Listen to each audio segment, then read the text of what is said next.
Today's election day, and we here at the Three Dudes in the Couch would like to thank everybody out there who came out and voted. Make your voice heard, make your voice count. We came up with a topic, and pretty much it's in relation to this voting day, election day. You know, what role does the internet, the new media, play in this election? And I'm going to kick it to Josh. And basically, in general, what do you think the role is that the internet played in this election? Actually, it's rather new for me to look up information like this. Like I didn't even think about it until we started talking about it earlier. That I could go online and see whatever candidate was saying. I'm more of a newspaper guy, word of mouth, history through the news, something that's like been ingrained in my head that I heard before about a candidate. But I think it's a great tool for people to find out information on the issues and trying to find out more about the candidate. Obviously, it's totally biased towards the candidate to try to hook you on what they're saying and what they're for, and all the hooks of trying to get voters in. We're gonna get this more intact, and we're gonna kick it to Stefan, who did some more research on this, and he is gonna basically break it down for you guys, and just kind of give us an overall view of how it was when he goes in there and searches for the candidates and everything. Stefan. Actually, when you search for, let's see here, Evanston mayoral candidate 2009, those four terms, Barnaby Dinges is the only candidate that ranks, and he ranks first. Also, his booster site, let's see here, the Dinges gang, excuse me, those are his supporters. They rank second, which is great. He must have a pretty good technical team who are familiar with search engine optimization and keeping everything well indexed for Google and whatnot. Jeanne Lindwall, you could find out a lot by throwing her name in Google. You can see her political donations. Apparently she gave $300 to the Obama campaign. Stuart Updike, on the other hand, though, when you throw it in, you don't see a great deal. You see that he's a lawyer who works in Chicago, and not much else.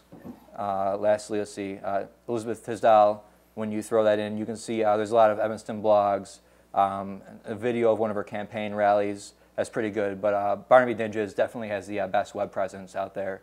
His technical team has certainly put together a pretty good new media presence online. Yeah. Yeah, that's good that we live in a digital age now where pretty much you can find the information that you want from your candidates, who you're picking for, like the policies and their stands and their beliefs. You go, it's free. If you want to go to your local library, go in there, you find it. Pretty much anyone can just go in there. And what I like what Stefan did was he broke it down for what made it seem like the top, like who was in the top. Yeah, I mean, it's just all about access to information. Obviously, people are going to be skeptical of anything they find online. Right. But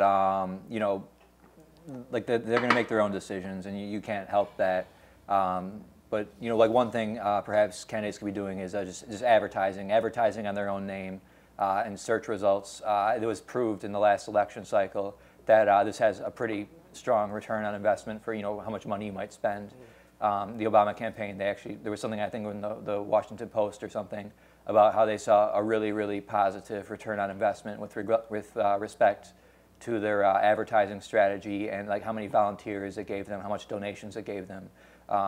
Just placing ads on Google, it really helped boosted their campaign, and perhaps some of the Evanston candidates might want to be doing something like that on the local level.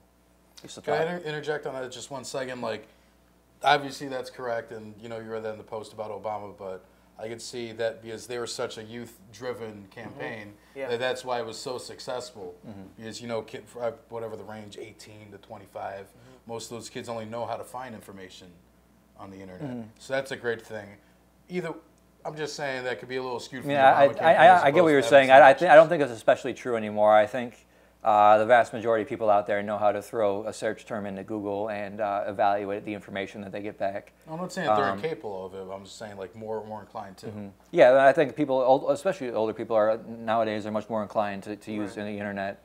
Even if they're not especially familiar with technology, I think it's definitely much more, it's a much bigger vector for the distribution of information than it used to be even 2 or 3 years ago. So I don't think like Obama's demographic might have been much younger.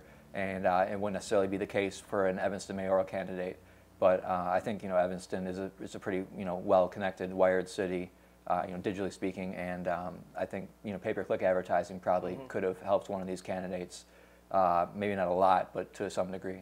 Okay. We'd like to thank everyone out there again for coming out and voting. Just, you know, Evanston, good luck. Good luck to the candidates. Whoever wins, you know, do right and everything.